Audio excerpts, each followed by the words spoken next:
Okay, everybody, day 16. We've crossed that halfway mark. Let's see if we can get another 100 under the belt.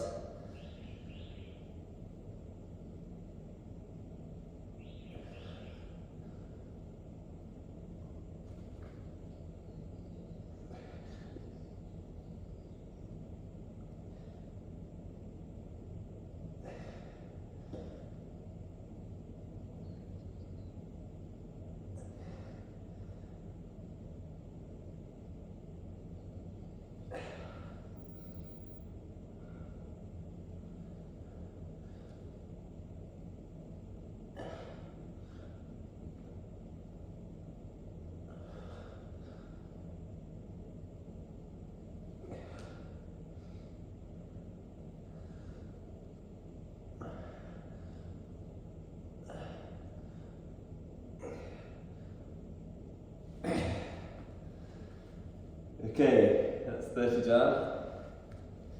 Bit tired today, but not too bad.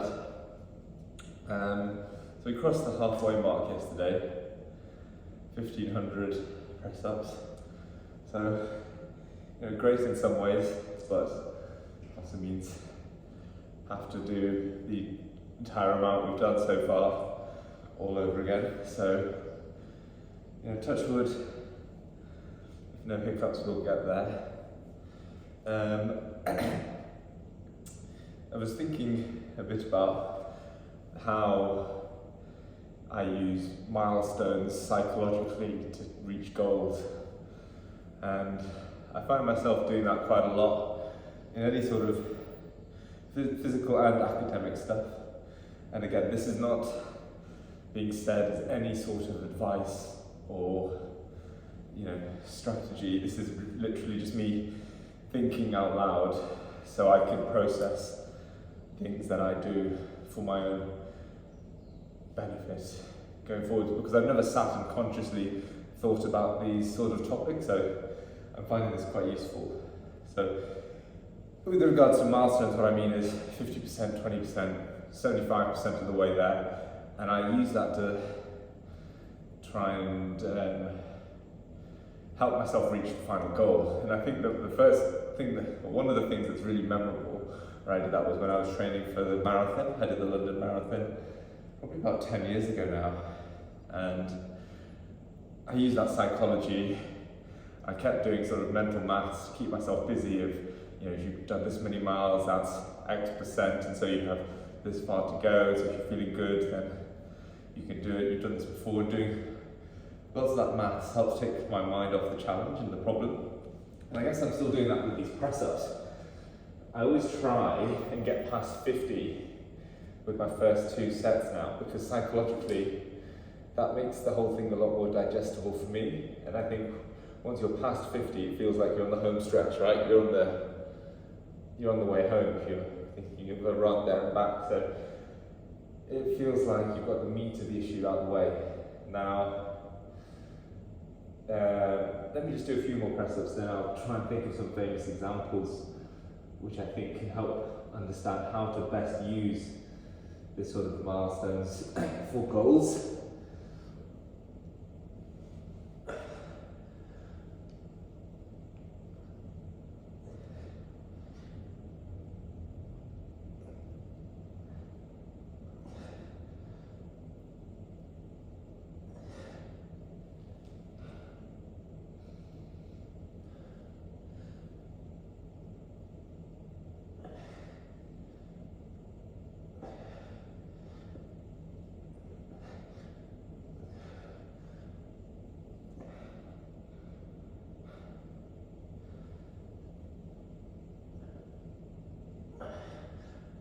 Okay, 25. So across that 50 mark with 55 on the board. So I guess there are lots of different ways you can set goals.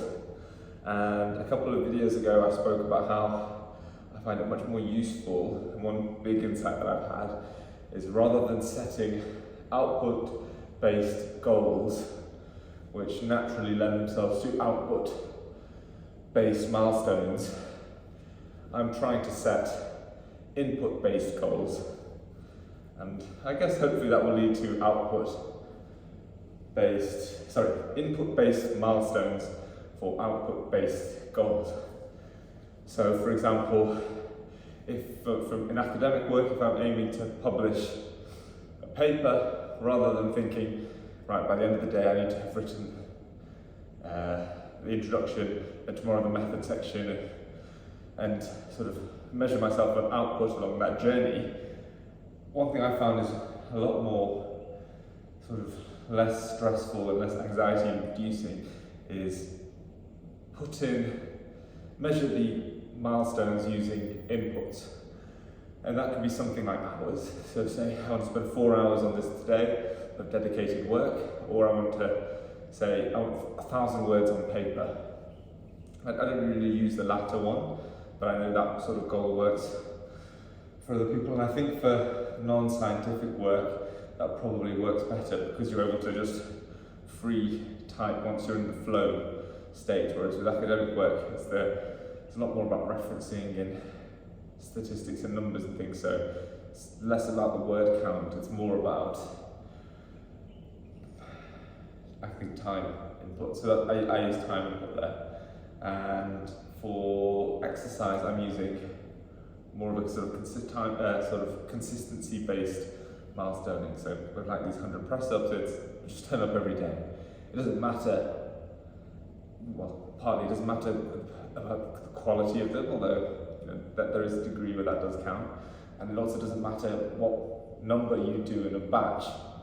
So if I were to sit here and do 10 sets of 10, that's fine. You show up, you do it. And I think the famous examples that I can reference, because they're the only ones you hear about in the media, are people like Michael Phelps, Olympic swimmer, who between, I think it was 2008 and 2012, or maybe 4 and 8, he swam and trained every day, even Christmas Day. And so his input there, my takeaway from it was showing up in days in the pool, because psychologically that meant he was training more than anyone else. And so rather than thinking I need to shave this amount of seconds off every couple of months and like using output-based milestones, he used, in my head, in my perspective, input-based milestones. And a lot easier to just hold yourself accountable and measure success that way. So I think that really works. And someone like Kobe Bryant's famous for waking up at 4 a.m. and going to the gym every day. And again, in my head, that's a lot about just turning up, and not putting too much pressure on the quality of the workouts.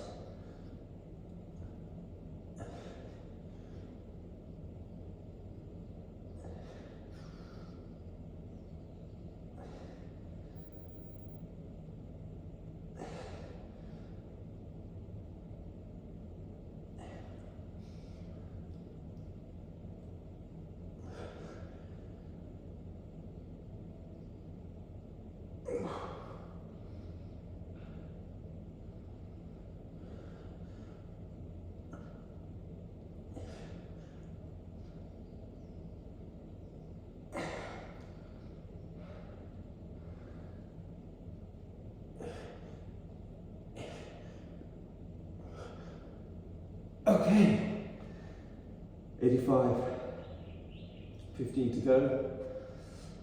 So I think that's the sort of approach that I'm going to take for the rest of the year.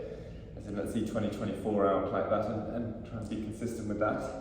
The problem that I found with output-based milestones is there's a lot of unpredictability, and in academic work that can be, let's say you're aiming to write your introduction section. Things change so much when you're writing, and you think of new things, new obstacles. You end up having to spend 4 hours rereading or restructuring something. So measuring by output will either lead to low quality output as a compromise to hit the milestones you've set, or you won't hit it, and that's a really demoralizing experience. And I found through the processes like these sort of challenges and even just my general approach to exercise this year compared to other years, you get a lot more satisfaction from just showing up and not really being too focused on the output. And I'm feeling physically good, and I haven't really set any physical based goals aside from turning up and exercising a certain number of times a week. And they can be, you can be feeling awful, and it's just the act of showing up and being consistent that I found really helps me feel good. And I'll see by the end of the year if it leads to results. In the academic arena, so with regards to my PhD, that's the approach I'm taking, is put in the time. I think maybe tomorrow I'll talk a little bit about focus, because I found that as a huge challenge and something that I'm still trying to overcome, because to be able to use time as your metric, that time has got to be focused on the topic at hand, right? It's not so good to consistently just keep putting in the time, but you just sit on the computer watching YouTube. It's got to be time spent on the cause. And the brain is very clever at trying to convince you of why other things are more important, or why something else that you're doing is related to the cause, so actually it still counts as work. And those are the obstacles that I'm still trying to battle. And yeah, we can talk about a bit more of that tomorrow. But yeah, input-based milestones for output-based goals is a nice cliche catchphrase that I can write down whenever I'm setting new targets for the future.